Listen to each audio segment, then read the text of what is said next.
But I Yeah. feel like if we just help one person, like we've done our job. Honestly, that's how I feel in my life. If I just have helped one person feel seen, feel heard, Yes. I've already got the freaking tissues. Like it's probably gonna be me. You know, I feel like we've done our thing here and we've Yeah. sort of made our mission.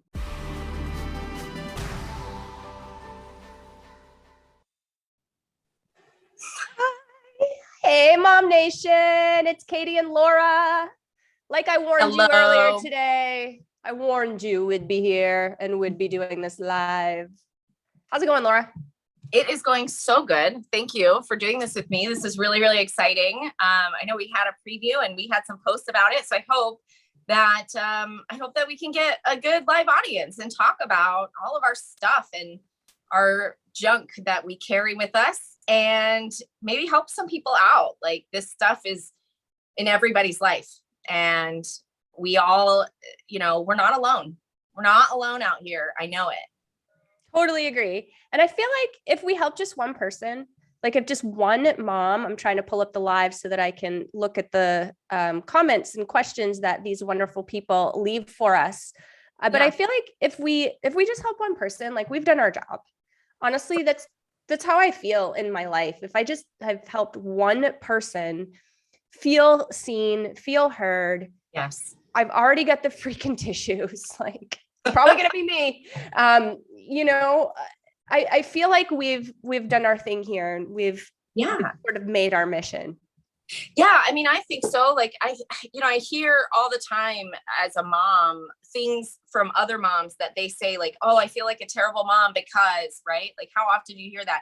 And then I'm like, "Well, I do that too," right? And then they're feeling it's just that connection. I know that when I had little kids, my kids are older now, but when they were little, it was hard to know what I was doing and whether or not it was okay to feel that way. And the mom guilt is so real. And so yeah, I hope that people can just feel related to, we feel connected with, because that's what we're here to do.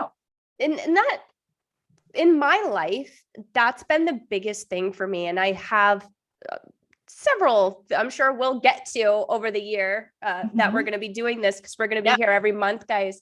But I have several traumas, but the biggest one is like being seen and heard.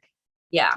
Being right. I mean, well, we're both kind of up there. I was going to say I'm an old girl, but Laura, she's getting up there too. But we were kind of raised from that generation. You tell me if you had the same experience of like the children should be seen and not heard type generation.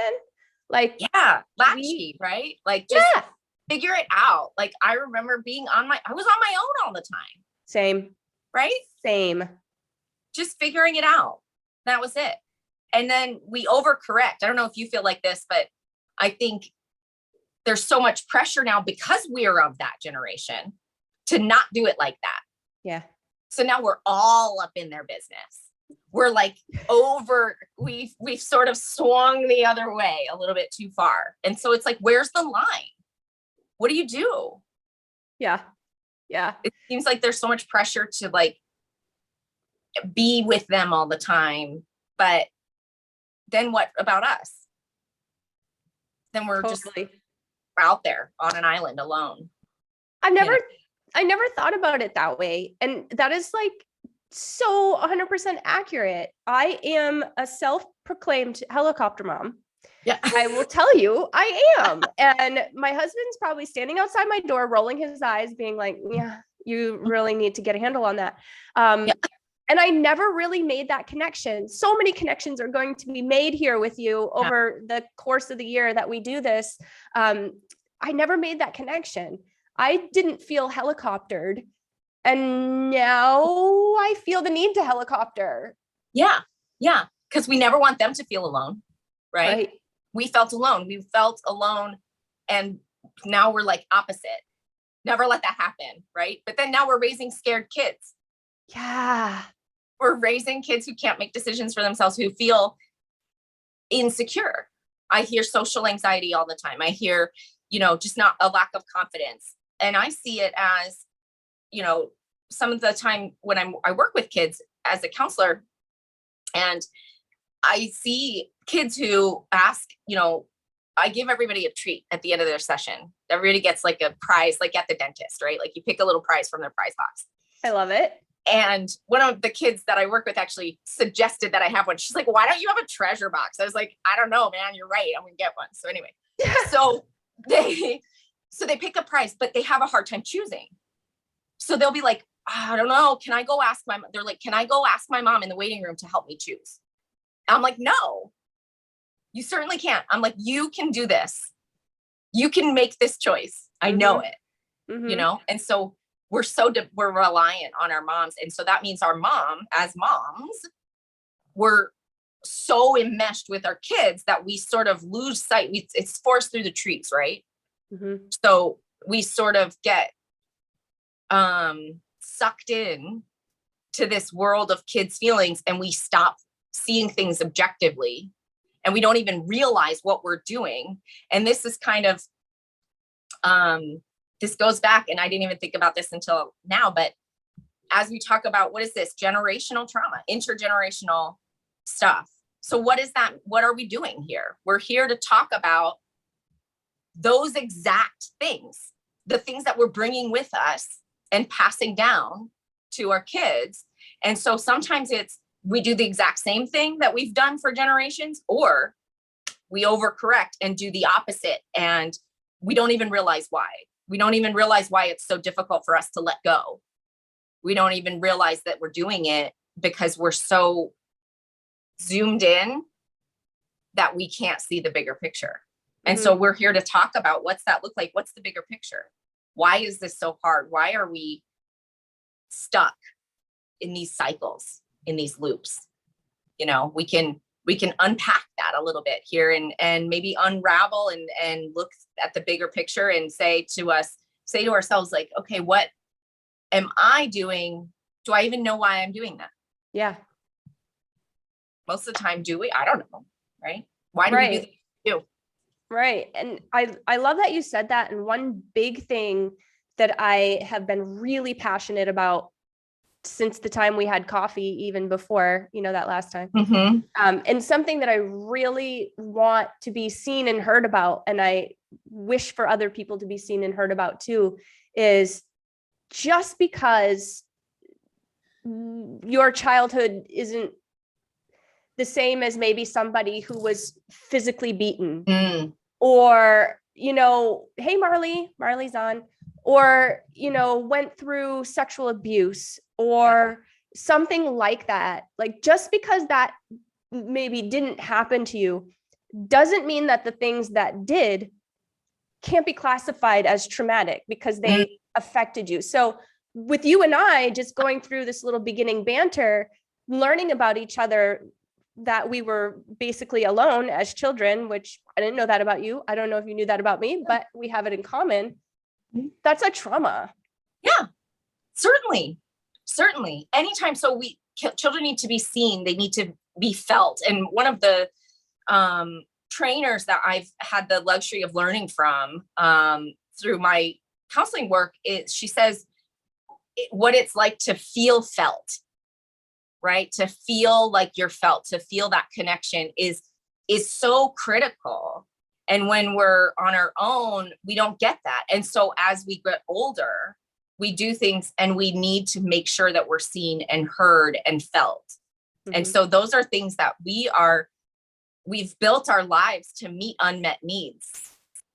Isn't that interesting? Like we create that in our lives, we loop and we come around and sort of we're looking for a satisfactory resolution to a problem that occurred and is already over.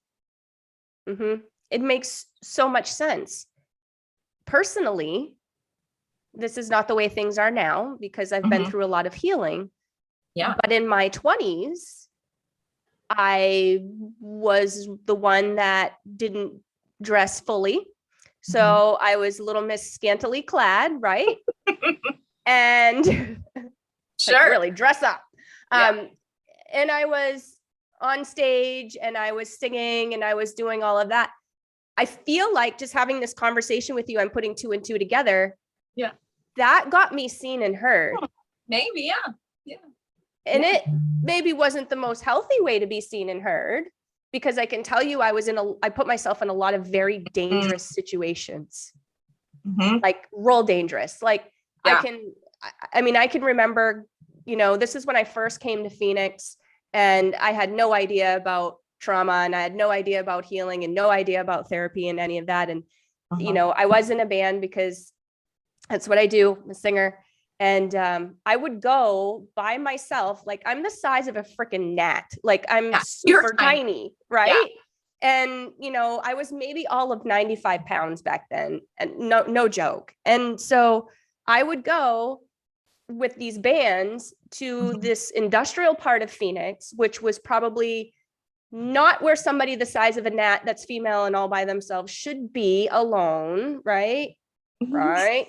And I would go there and I would party again, super tiny, didn't take much for me to not be in my right mind after a few minutes of partying. These are the things that I would do, Laura. Yeah.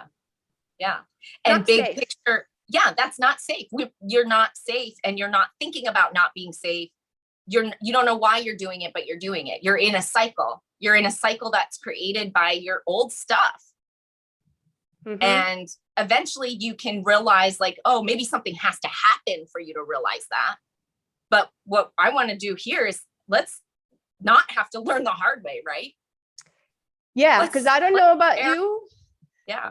Let's share. Exactly. Because I've been watching some late night, CSI stuff. And so there's seems like crime shows are the only things on TV right now. Like, there's just crime show after crime show after crime show.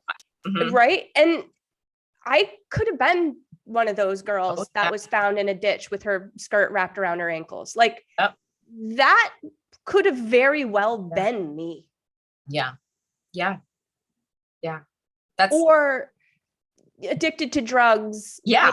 I mean, I truth be told, I mean, all honesty here, like, I did go through a bout in my 20s where I could have really gone the wrong way. And yeah, it's powerful stuff. And it's so brave to share now, to think back and have to dig in and look deep and kind of think, maybe what was going on within me. And I can relate. What you said about, I could have ended up here. I think about that all the time. I think a lot of you know this about me. I got pregnant when I was in high school. And I say this, my son now is 18. So we made it. We made it full circle. So, but when that happened to me, I remember distinctly being so many things, but also being grateful, because had I not, my path was not a safe one.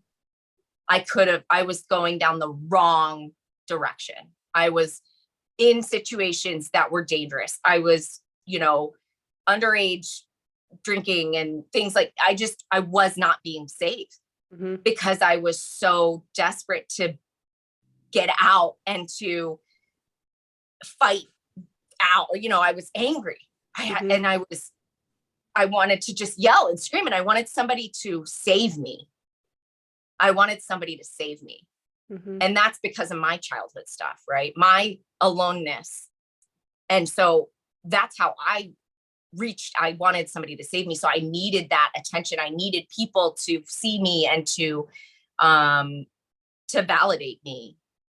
And that put me in a situation that wasn't safe, and that wasn't okay, and that wasn't healthy. And what I do when I had kids is I didn't immediately become a healthy person as I gave birth to my children as a child. Yeah, that's not magic.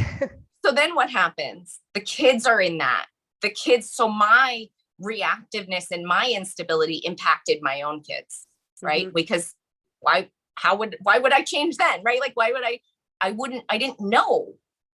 I didn't have the skills and the tools to reflect and have this insight to say, like, maybe this isn't okay, maybe I need to work on myself. Right. Right. And so then once you learn new information, then you can start working on it.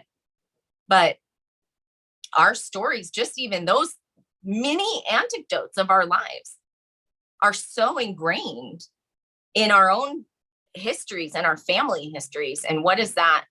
What does that look like for our kids?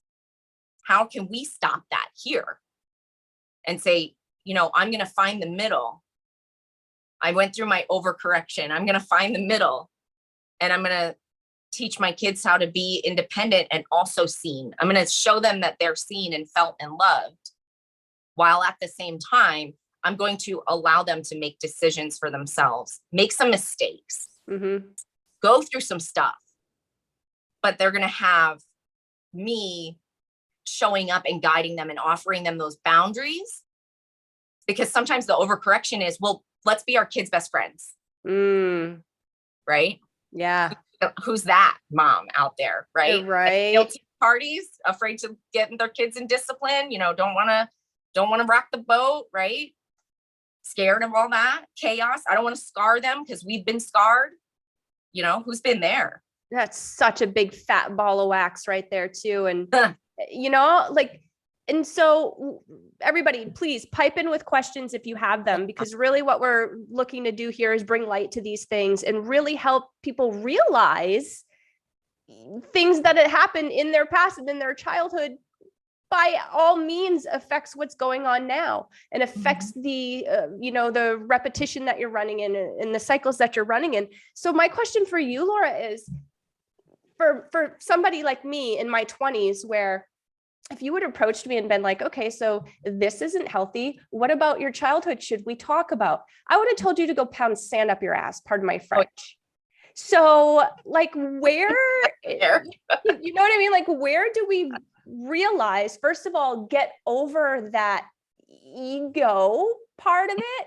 And where do we realize, oh, gee, I got a lot of stuff to work on. Like, where's that switch? I think that's a tough one. I think that's different for everyone. Sometimes it's an incident, right? Sometimes we do something stupid. Maybe we get in trouble. Maybe we get divorced. Maybe right? Like sometimes it's something, right? It's a big life event. Other times it's a trigger, right? Sometimes, for me, I've been in and out of therapy, right? Forever. Who hasn't? I feel like everybody's tried it, right? Like, just try it. Everyone's doing it. Right. So, but for me to get really serious about it, I was triggered in my grad school and my program, my master's degree in counseling. And I freaked out during a presentation. Somebody was presenting on some stuff that really just I got triggered, and I had a panic attack in my class. And I was like, whoa, turns out I got some stuff. I should probably work through that before I can help anybody else. Right. And so it's that oxygen mask. You got to put your mask on first. And so if it's triggered, for me, it was triggered in grad school. For a lot of moms, it might be triggered by their kids. Right. That moment that you realize that shit's gone off the rails and you're fighting with your kid, or you're interacting with your kid like they're a peer, or you find yourself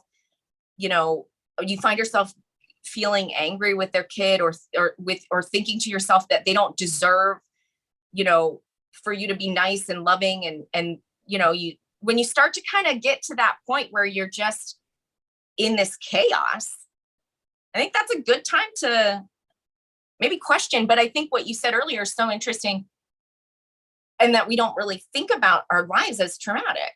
Yeah. We think, well, but I wasn't, trauma, whatever, right? Because I didn't have any trauma. I was fine. Like I had a house, like nobody like beat me, whatever, But the reality is, like, none of us get out of this unscathed. We're all just hurt people trying to raise healthy people. So if anybody takes away from this, hey, maybe I have some stuff. I hope this can be the trigger. I hope this can be the line. Because you don't have to let things go off the rails to start making a correction. Maybe this is just the check engine light. I mean, this is, I right? like that. I Yeah, like maybe that. do that for We did get a question from Sarah Pitcher. Thank you, Sarah. Hello, Sarah. And it was in the similar vein of what I had asked. She actually, it's funny, she and I are good friends. And so she asked the same question basically that I was asking as like simultaneously, you know what I mean? But she was also asking like, what's the first step in realizing I've got some shit I've got to deal with? And, you know, I want to sort of add a little bit more onto that for you. Is something that I feel, I got the tissues because I know I'm going to go at some point. Okay. There's a level of unworthiness maybe with people, and, you know, am I worthy of that? And because going through what I went through as a child, I felt so unseen and so unheard. And I felt like now looking back at it before going through my healing and going through that, I had to get over that and feel worthy. Yeah. And that was really tough. Do you have any advice on that? I think I have a great deal of space for that, for sure. To hold, it's that I'm not good enough. Yeah.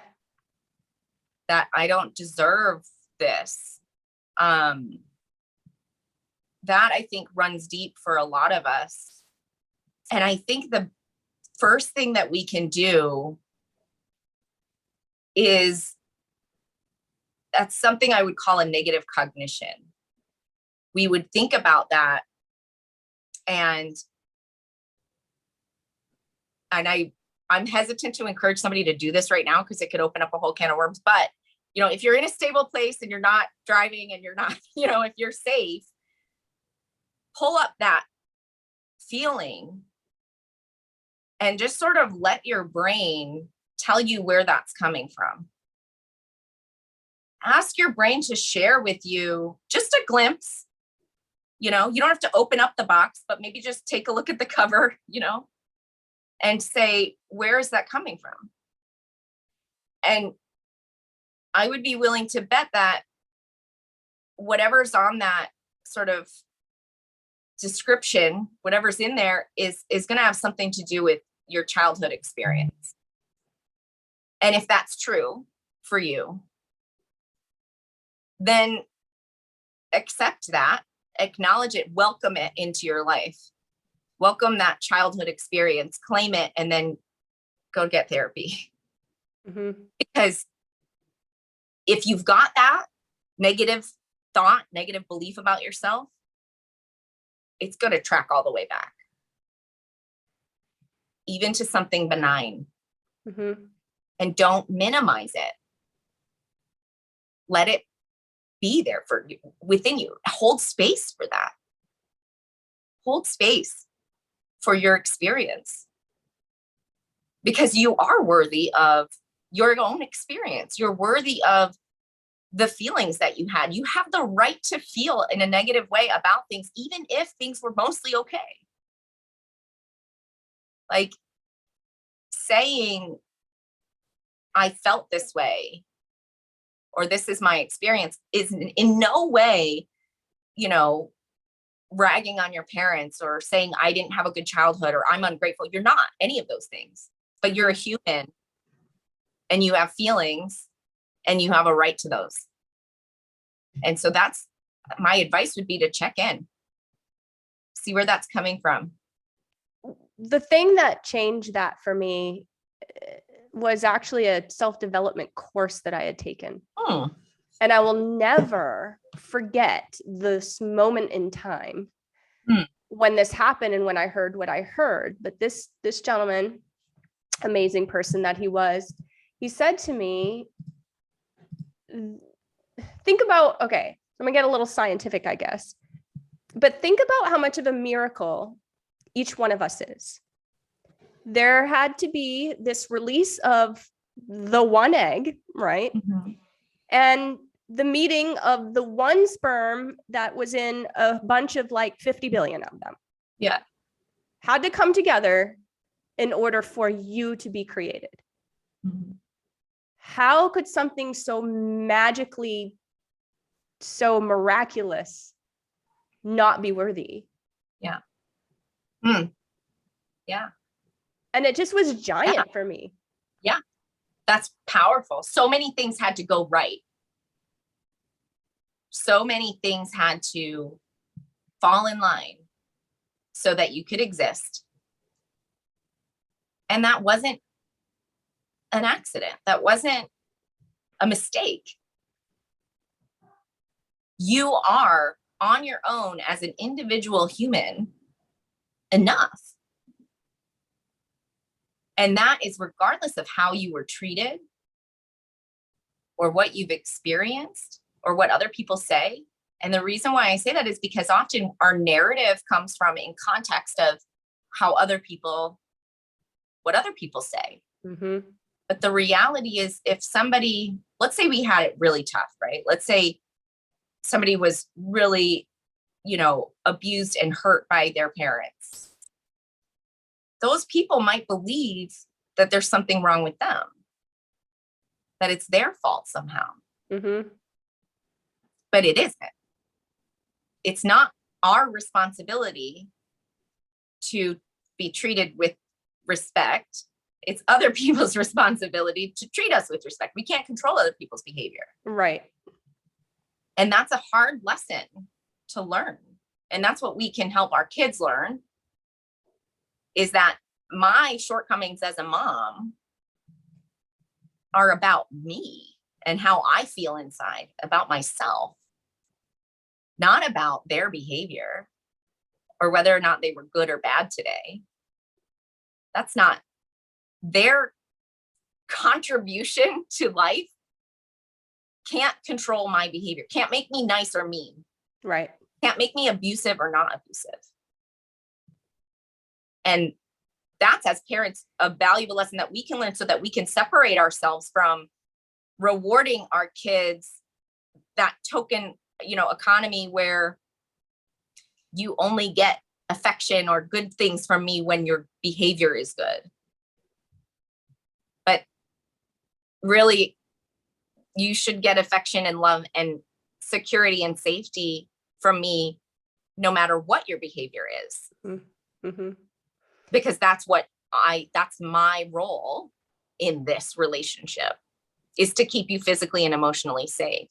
Mm-hmm. And so it's my responsibility as your mom to look inside and work out what I'm feeling. And if I'm reacting in a way that's about me instead of a way that's about them. Mm-hmm. And oftentimes good. So you only get my love and my things if you're good. What does good mean? Doing what is pleasing to the other person? Right. Yeah. It's as if your job is to make me happy. Because when I feel happy, then I'm a good mom. Mm-hmm. I'm not, right? Mm-hmm. But when I'm not feeling happy, maybe because I'm tired or because, have we said to our kids, like, I love you, but your behavior is unacceptable? What message does that send? I love you, but. The but negates everything you just said. Everything. What about, I love you all the time, and I'm going to help you work through behaviors to be more successful. Because I love you all the time. It paints a much different picture. Yeah. Yeah. And we don't think that hard about it because we're so busy and we're tired. And let's face it, this shit is hard. It is. It is. And it's not like life is easy for anybody. There's so much stuff coming at you. There's so many things to know. There's so many things on the news. There's so many things that you have to accomplish within a day to feel like you're up to speed. There's a lot of pressure on everybody. Yeah. Kids too. I mean, kids have it too. Yeah. We've had some chit chat. Okay. So I'm going to read it a little bit. we did the Sarah. So Sarah and Marley. Hey, Marley's on too. She said, how many of us ignore the check engine light and just wait until the engine seizes? Yeah. That's a good call out, right? Mm-hmm. We wait and we ignore and ignore until something major happens. And why do we do that? Why? Why do we do that? Why I don't want that. Is it because, and I feel like as a society, we're getting more and more away from this, but is it because the idea of telling somebody your problems, talking with a counselor like you, actually admitting that you aren't perfect, like it's such a problem for a lot of people? Sure. Why? I think that's a tough one. I mean, I can say I waited a long time because I didn't want to face it. I didn't want to face what might be in there, right? I don't want to know. I don't want to know. Like, don't tell me. You don't want to relive it. I'm fine, right? Yeah. Because the shame. And one thing that as a counselor, I really want to hold for my clients is that nothing you do or say or think or feel or have inside of you is bad. Nothing you do or say or think or feel or have is bad. And I want that to translate first so that then when we learn what's in there, we can accept and embrace and acknowledge the feelings and the shame and to say it, let it be out, you know, but we think if we ignore it, maybe it'll go away. Mm-hmm. It won't be that bad. Maybe it's fine. Maybe it's fine. You know, I don't have time. It's a distraction. So we put things off. We get busy. We do other stuff. We focus on other problems. We say, oh, well, I'm going to get to that tomorrow. I just got all these other things because my kids need XYZ right now. I've got soccer and football and this and that, and I don't have time. I don't have an hour a week. I can't do that, right? So we come up with all these reasons. But I would ask, what's the benefit of all those reasons? What are we trying to not do? What are we trying to not know? And it's usually just whatever's inside is scary to think about, and we don't want to accept. We don't want to have bad thoughts and feelings. Mm-hmm. And it's mostly unconscious. It's not intentional. We don't know we're doing that. Mm-hmm. We probably are. We wait and wait and wait until something blows up. And then in a panic, we go fix a problem. But your reality isn't a problem to solve. I think a lot of times we think counseling, oh, I need therapy because I have a problem. Right. You don't have to have a problem. You just have to have a life. Just be human. You're right. Like, and then the goal of therapy can be, what if the goal of therapy is to exist in the present? To exist in the present and not react from a place of the past. Not interpret situations from our childhood perspective. Mm-hmm. That's giant. Yeah. What if that's the goal? It's not to say like, oh, I do this all the time and I can't stop. Like, no, it's, hey, let me learn how to really get present and be present in the interaction. Let me attune to my kids. Let me slow down.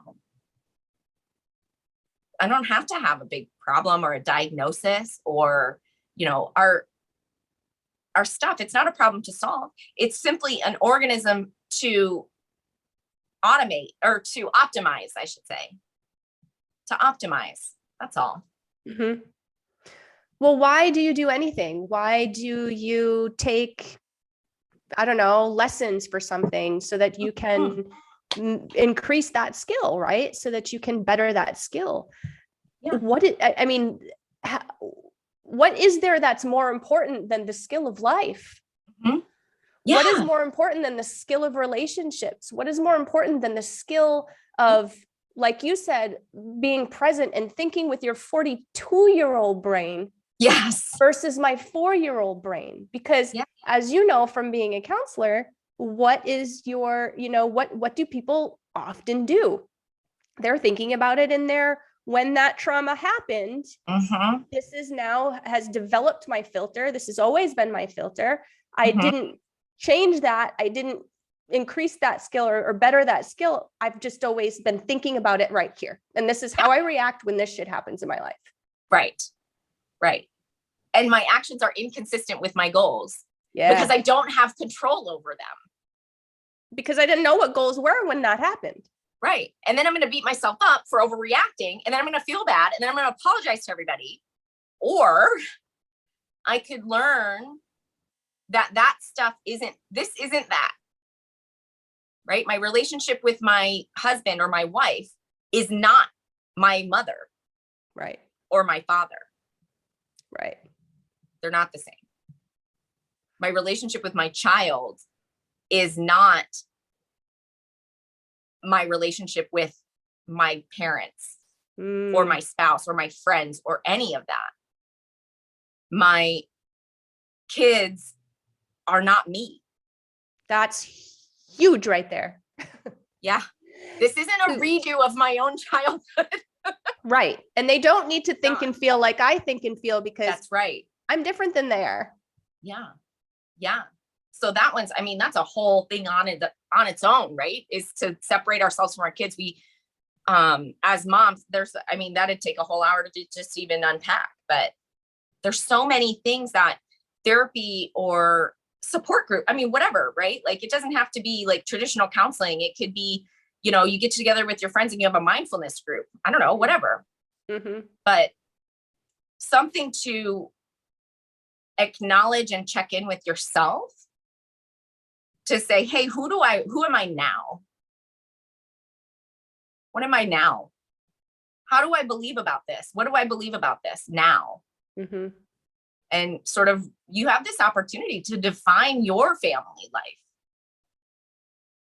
It doesn't have to be the way it was or what you thought it would be. Like, how many of us are operating in a projection of what we thought adulthood would be when we were children?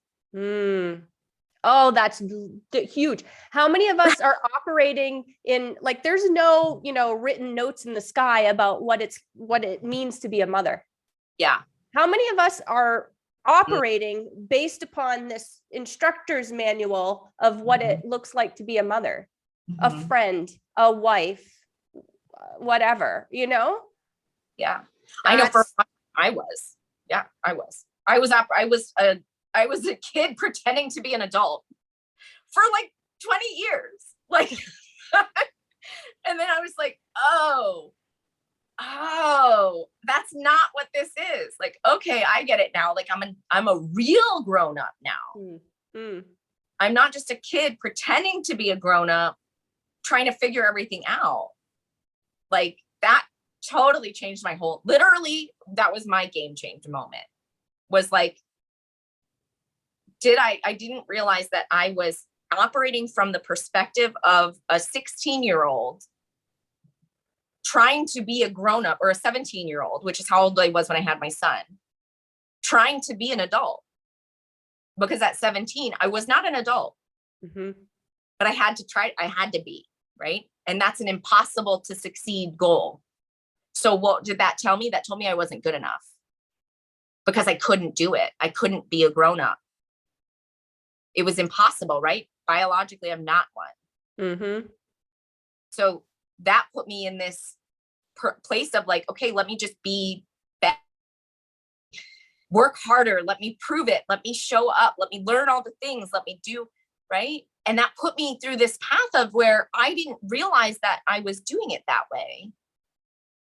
And so finally, one day I realized that I was operating under the belief that I'm not capable of being an adult mother of all these kids, because I believed that then. and it just didn't get an update. Mm-hmm. So it was like, oh, now let me sync up to the cloud and go ahead and download that update, because I've been operating on like iOS 4, right? For like, I need to go ahead and I'm going to need to get that update for these apps to work correctly. Mm-hmm. But it's those kinds of moments. But you don't have to have like an anxiety disorder, because, you know, like I didn't even know that was happening to me. I thought it was fine. Right. I thought I was fine, doing great, crushing life, right? I can relate. Yeah. I can relate. We've got a couple of other, a lot of others actually.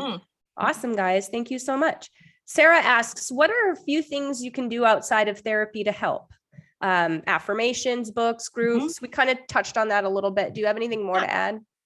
Yeah, for sure. I love the idea of just learning how to really get present and know what that means. So what I mean by being present is in this moment. So ground yourself. So learn how to check in with where you are right now. So tell yourself how old you are. Remind yourself that you are an adult mother and that you have the capabilities and the capacity to handle whatever problem is happening that's overwhelming you at the moment, right? You can just stop, take a beat, look around the room, look for 2 or 3 things. I usually come up with a color or a shape or something. I'll be like, find 3 things that are a circle, right? Oh, okay, I'm noticing. So then you're getting in the room, you're getting grounded. And then from a grounded place, you can say, okay, how old am I? What am I capable of? What's my role in this situation? So grounding skills, if anybody takes away, you know, a skill, the ability to get present and grounded in that moment is the most valuable. I agree. Do it 1,000 times a day, because you don't even realize you're not until you do that. And then you're like, oh, this is what that's like. Yeah. I thought I was the whole time. I wasn't, right? Like I didn't even know. So like grounding skills, doing just kind of checking in with yourself, validating yourself, like speaking to yourself in a nice way, instead of, you know, beating yourself up about stuff. Or if you have, sometimes when we have anxiety, we get so mad. We're like, oh, I'm so stupid. Like, why am I even worried about this? This isn't a big deal. Oh, I cringe when I hear people say that about themselves. Yeah, that hurts us. And we think it doesn't, but it does. That'd be like you're telling your child that, like, you're so stupid. Why do you think that? Right? Like you would never say that to your kid. Well, hopefully, but I wouldn't, but I've heard it a lot, and it's really sad. It hurts. And when we do it to ourselves, we're hurting ourselves. And so to really just be more compassionate with yourself, start there. Start there. You don't need a therapist for that, you know? And then gratitude, you know, just your normal things that you hear all the time, but find the thing that you like. If you don't like it, don't do it. If gratitude journaling is not your jam, please don't force yourself to do a gratitude journal. Like self-care doesn't count if you're just checking a box.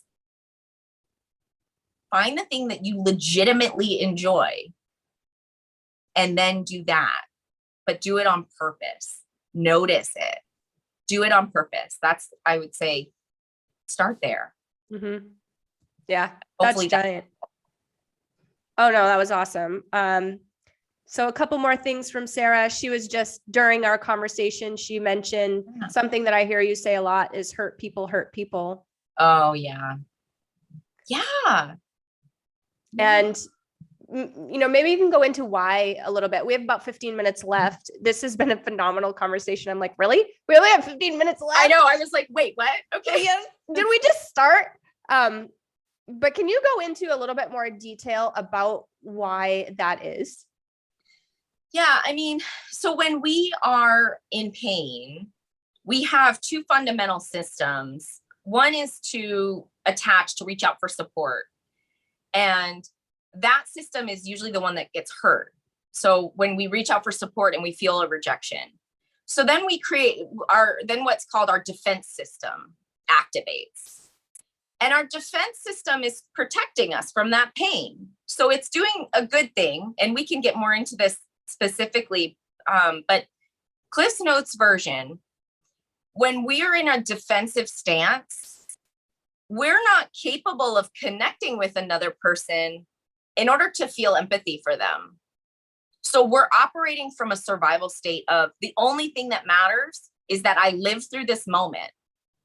So that might mean that I compromise our friendship or our relationship, or, I might treat you with disrespect because my goal is not to have this lasting relationship. My goal is to survive this moment. Yeah. And I'm going to need to do that, however, by any means necessary. And I don't realize that I'm doing it. Most people aren't just trying. People aren't just mean and malicious. Right. They don't just want to make other people feel like shit. That's just not our goal as humans. But when we are hurt, then our system is trying to protect us. So in order to not feel that pain, we need to put those walls up. We need to deflect. We need to blame. We need to minimize, deny, and blame. Because that keeps us from feeling our own pain. And that helps us survive. It gets us through the day. It doesn't make us happy, but that's not the goal. It keeps us alive. Right. And so that's another grounding skill I use all the time. I say to them, I'm like, no one will die. I'm not performing heart surgery. Like, this is not, nobody's going to die if I don't solve this problem right now. And so we have to stop ourselves in our tracks to realize that I'm not in any danger. And so you are not a threat to me. I don't then need to lash out, right? Mm-hmm. But it's that defense. Do you, and this is something that I've heard before, do you agree with like your body? So we don't have to run from saber-toothed tigers anymore, right? Right? Not in order to in order to save ourselves anymore. Yeah. But what happens inside of us when we're in that self-sustaining mode is the same. It's the same. Yes, it's the same. And we can talk, I mean, again, that's like a whole episode, right? But essentially it is the exact same. It's that survival. You're running from a tiger. And so why would, okay, two things. One, stress impacts our body. We hear that all the time, right? But think about why. Mm-hmm. If you're running from a tiger, if you're in survival, you're running from a tiger, what does your system have to do? It has to deprioritize bodily functions that don't add survival value. And it has to increase the use of survival functions that do have survival value. So for example, when I'm in danger, my body will deprioritize my absorption of vitamins and minerals and deprioritize my digestive system. Why is that? Well, because if I had to stop to pee, I would die. Right. Okay. So it's going to turn that down. It's going to stop working. And then I'm going to upstart my, maybe my blood flow or my heart rate or my whatever. And so, or my adrenaline, my legs are going to move faster. So does anybody ever have restless leg, right? Like any stomach issues, autoimmune disorders, you're overacting, your system is overactive, right? It's overreactive, it's over hypersensitive, kids with sensory processing disorder. When things like that are overwhelmed, it's because our system is hyper reactive, hyper aroused in that survival state. And so certain functions get deprioritized because they don't need those to live. And so in order for us to stop that, to prioritize equally, then we have to be present. When we're present, we recognize that we're not in any danger. Present means safe, literally safe, like life and death safe. And when we can do that, then our system can function in an optimal way, the way that it was designed to do. And the more stress we have, the less likely we are to experience life in a safe place. And so our system isn't going to know how. It hasn't learned how. So we have to invite our system to experience what it's like to be present. Experience what safety feels like. And then your system can relax because your body is designed to survive. And so according to, polyvagal theory and, our attachment theory, adaptive information processing. So all of these theoretical foundations for some of the most current evidence-based therapies out there tell us that the way our brain behaves is defaulted back to that survival state, that lizard brain, we call it, Mm-hmm. when we have a threat. And so that can be overactive if we're in a stress situation as a kid. And so kids, think about how vulnerable kids are. Mm. Literally, a human baby will die without an adult, straight up. Right. That's vulnerable. That's helpless, right? So our survival system is very active in childhood. That's why kids react. So they're like, right? It's the end of the world. It's life and death because it is. That's true for them. So they have to learn what safety and danger is. And so as parents, we can help them understand safety so that they can self-regulate. So would it then be safe to say that people who might be, experiencing skin issues, might be experiencing digestion issues, tummy trouble constantly, instead of maybe look at all the things, visit your doctor, of course. Yeah. But you might be overstepping something that's very important, and it could be your anxiety level, because if your anxiety level is always at a 10 and you're always being chased by a saber-toothed tiger, then those functions in your body, those systems in your body, like you said, are not doing what they're supposed to do, and maybe haven't even learned, because you have been in that anxious state for so long, haven't even developed to the point where they're functioning properly. Yeah, that's absolutely right. And it can take a combination of things, right? So like you said, it's not all one thing. It's not all therapy. It's not all medical. It's not all medicine. It's a balanced life of caring for the brain and body are not separate. Right. Our emotional tolerance has a major impact on how our bodily functions operate. And if we can help our emotional tolerance increase by, again, get present, practice getting present, learn how to get present, because that's when you're safe. Like knowing you're safe is the first step to helping your body relearn how to do some of the things that it hasn't yet learned how to do. Mm-hmm. Mm-hmm. Yeah. I love that. Okay. There's a bunch more. We're not going to get to it. We've got 8 minutes, but I've got one more that I wanted to bring up here. Thank you again, Marley and Sarah. You guys are awesome. Maybe I thought I had a question and I don't. Oh, yes. Age. We were when we had our traits. I was told our kids' personalities are defined by the age we were when we had them. Their traits are then our traits. And do we need to unlearn this behavior? That's interesting.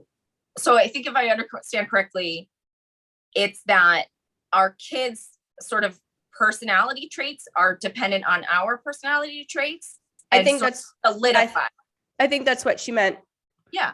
And so we used to believe that personality was sort of defined at a certain age and unchangeable, right? It's the same forever. We used to believe that, but that's not true anymore. We know now that something called neuroplasticity means that we're ever changing, constantly changing.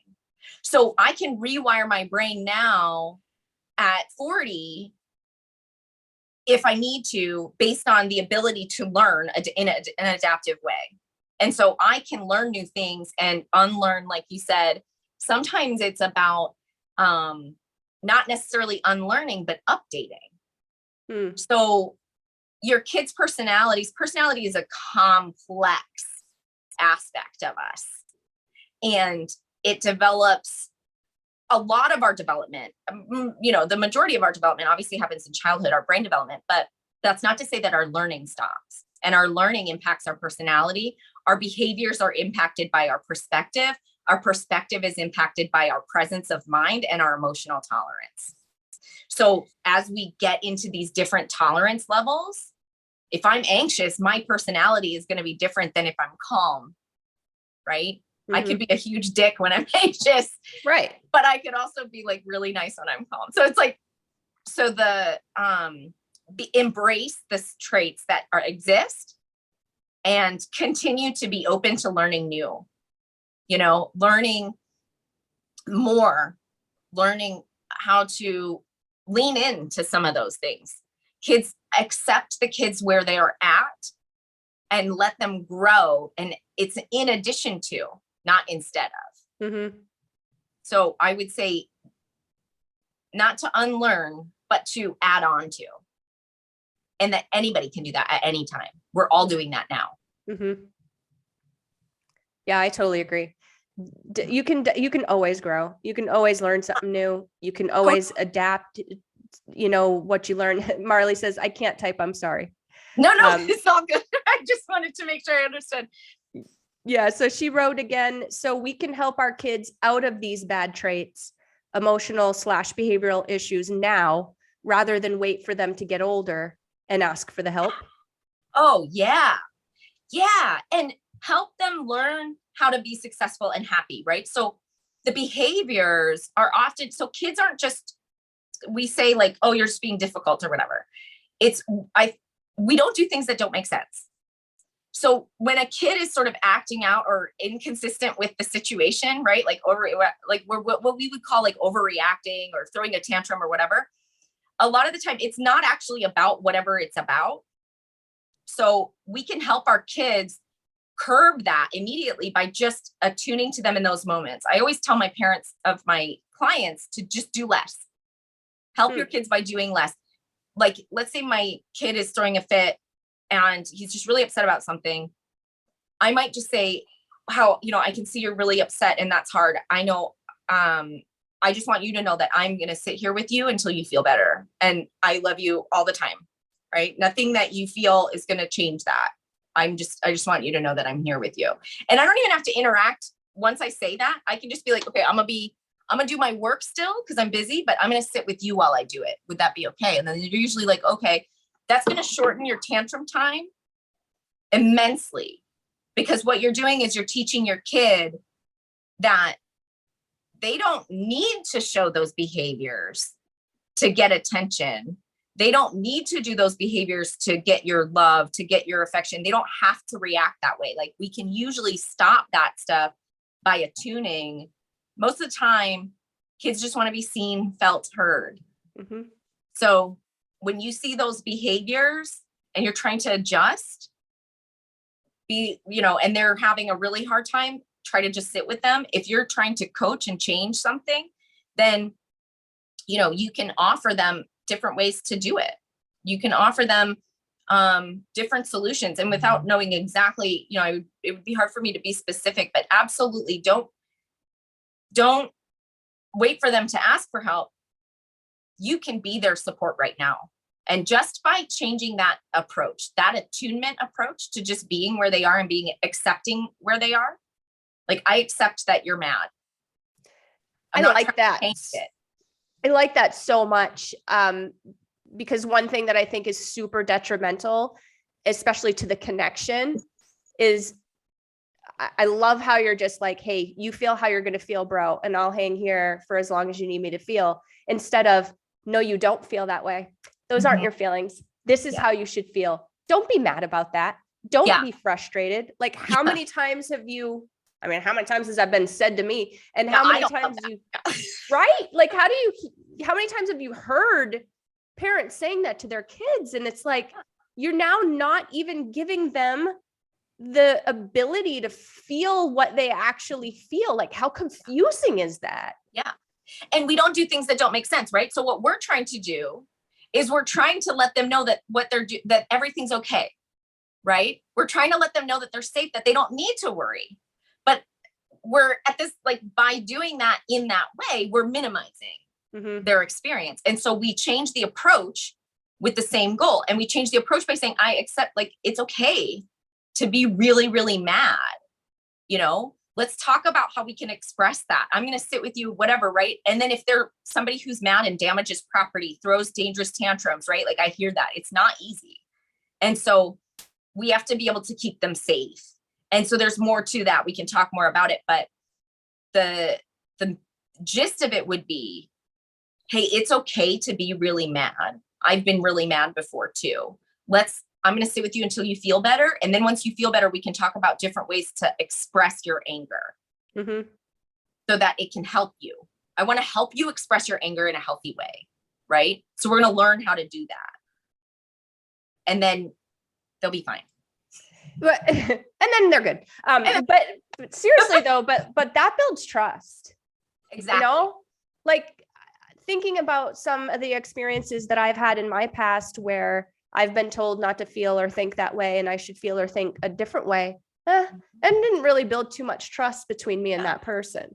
Yeah. And if that person's intention, I'm sure, was just as you said, hey, you know, you really don't have to worry because I'm here to help you. They're not accomplishing what they're trying to accomplish by taking that away from me. Like that's mine. You know? And you don't feel heard at all. Right. So which makes you back to that. Yeah. Makes you be a crazy floozy in your 20s. That's right. That doing dangerous stuff. But anyway, we are out of time. Oh my gosh, Laura, I love you so much. You are the best. Everybody, don't you love Laura? Like everybody give Laura a big round of applause. Give us some likes, give us some hearts, give us some follows because she's amazing. She's going to be here with me every month. We're going to be hashing it out just like we did today. Yeah. We've got a topic coming next month, and I don't know what that is because Laura hasn't told me what it is yet, but I'm sure it's going to be wonderful. And I will share that. From the comments and questions can help us on our topic too. So we want to address all of those. And if we can't get to them in here, we're going to have to figure out a way to do it outside of this too, because I want to make sure that we hear everybody. Everybody has a chance to be heard.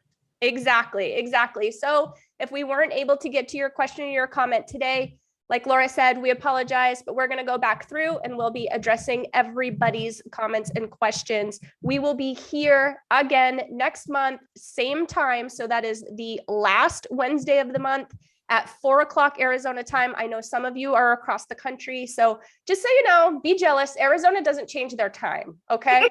So right now we are on Mountain Time. And then when everybody changes their clocks, we'll be on Pacific, just so that you guys know that. Well, thank you, Laura. Thank you so much. I love this. I could talk to you forever and ever. I know. Same. All right. Bye, girl. Bye, everybody.